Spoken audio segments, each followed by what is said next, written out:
Let's talk about getting the lead out of your feet to supersize and grow your business. Sharon Horne-Ellstrom here, also known as Pajama Grandma.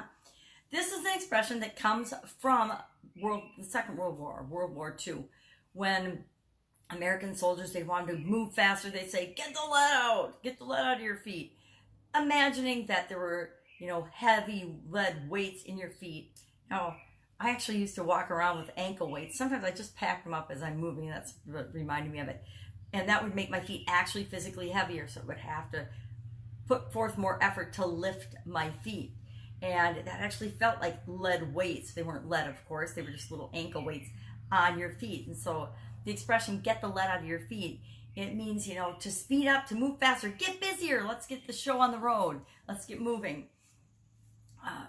And I've used this expression a lot. I must have grown up with it because one of my sisters was really pokey. I remember my mom called her the pokey little puppy after the book because she was always going to the beat of her own drum. She was always at her own pace, which was slower than the rest of us.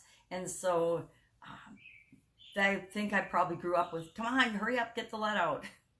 And I like the expression because I tend to have my own pace, which is a lot faster than a lot of other people's. And it can lead to frustration. If your pace and your expectations are of everybody moving at your own pace or moving at your pace, not at their own pace, you can get frustrated. And it can actually cause problems and strife in your business and in your life. I know my pace and my drum beat at a different pace than my ex-husband's, and we're not in a relationship anymore. I know I've had people that have worked for me in my departments in corporate America or in my businesses throughout the years where my pace and the pace of our organization just didn't fit with their pace, their level of comfort in terms of how fast things moved and how fast we worked.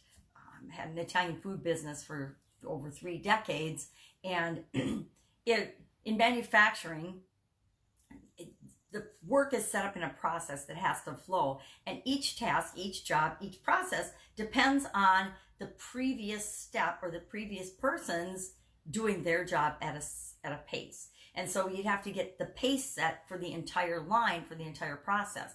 Now, sometimes in manufacturing, there's equipment that sets the pace of how fast people need to work. Other times it's set by the human beings. And in a handmade operation like ours was, the pace was set by the human beings. And it was really interesting that some people have the ability to talk and work with their hands at the same time. Other people totally do not have that skill. And it's an acquired skill. Sometimes you can, well, of course, everything's an acquired skill. You can learn that and get better at it. But there were certain people, it was so funny, we would laugh because we'd be like people would be on the line working and making the products, and somebody would be talking with their hands and not doing their part in the process, and the whole line would shut down and stop. So the way, to get around this expression, this getting the lead out, to get moving, to get busy, to move or to work faster or work more quickly, it depends on the situation, like everything else in life, right? It depends on what the task at hand is. I am a person that will tend toward procrastination. If the task or the job or the project is something that I don't feel strongly about, or I don't feel a sense of urgency about, I will find ways to procrastinate or put off or not do something, especially something I don't like to do or that I'm uncomfortable doing. I think that's human nature. Maybe not. Maybe that's just me. But I'll tend to do that. And I think if we're confused or if we're not sure exactly what to do, we tend to procrastinate or work more slowly. When we're brand new, getting to get used to a new job or a new location or a new, excuse my throat, a new situation, we tend to go more slowly. It's expected. We don't immediately start running. First, we have to learn to walk. Whenever we're doing something new, we need to cut ourselves some slack and understand there's a learning curve. And yeah, we'll get better and faster and quicker at something once we know what to do.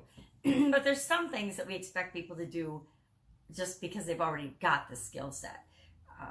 How quickly we get from task to task or move from place to place. Sometimes, and it has to be okay for people to work at their own speed, but again, each situation, each culture has a tempo that we work at, and we tend to attract people that work at that same tempo.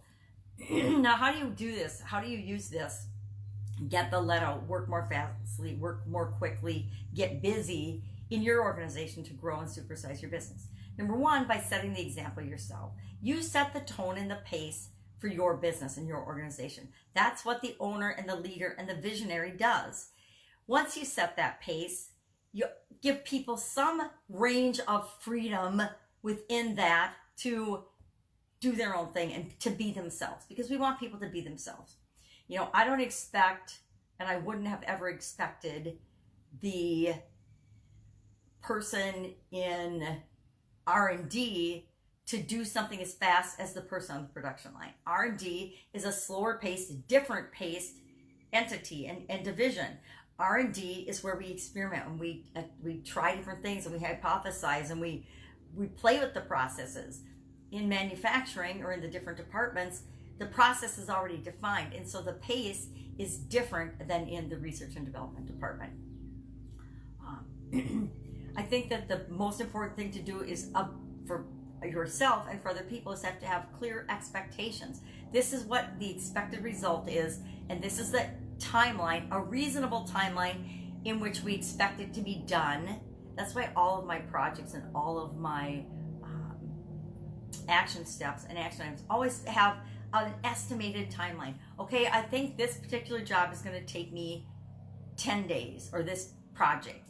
Now, if we ask about me moving my physical home, don't ask that. That timeline has been infinite. It's coming to an end. I'm moving. Like every day you'll see it's a little different around here because I've got boxes and backgrounds and things that are always changing. But that has been an open timeline. Not a good idea for me. I need to have a closed timeline. And the next thing that you need to do is you need to make sure that you provide the support and the resources that people need to meet the expectations that you've set. And then you do the same thing with yourself, right? We can't hold ourselves accountable to things if we don't be resourceful and get the resources we need, and then hold ourselves accountable and with the expectations and the timelines that we set for ourselves. And when we do that for ourselves, when we set that example for ourselves and hold ourselves accountable, it's easy to hold other people accountable as well, right? I never ask or expect anybody to do anything that I wouldn't do myself. Sometimes we're a lot harder on ourselves than we are on other people. I would never be as hard on other people as I am on myself with respect to expectations. But I am clear about, this is what I expect. This is the timeline we're going to agree. And we agree upon it. I don't just arbitrarily make up a timeline. I worked for a boss who used to do these what ifs scenarios, and he would expect us to stay up all night, all the department heads to stay at work all night and come up with these answers by 7 a.m. tomorrow morning so he could prepare it to go show it to his boss. And we did a lot of those in the 5 years that I worked for this company, and every single one of us hated that because it was always a last minute. He got an idea and wanted to know all of the what if scenarios around it, but he always needed it by this super tight, unrealistic deadline. Some of us had families and kids, young kids that needed to be attended to, and spouses that worked, and so it was kind of crazy. And so I like to make sure that as I'm growing my organization, that I'm clear on, hey, this is the project, let's work on it together, this is the timeline, what works for you, what works for me, this is when we really need it done by. And then we agree on when it's going to be done, and that way I'm not always telling people to get the let out. So have you ever told anyone to get the let out, either of their feet or out of their pants, or to get moving, or get your rearing gear is probably the one I've used the most, at least with my kids. But that's it. Have you heard this expression? Have you used this expression or some version of it? If you have, share in the comments below so that I don't feel like I'm alone. If I can help you in any way, shape, or form, let me know. Hit me up in the comments below. Otherwise, of course, I will be with you tomorrow with another interesting idiom. Have an awesome day. Bye.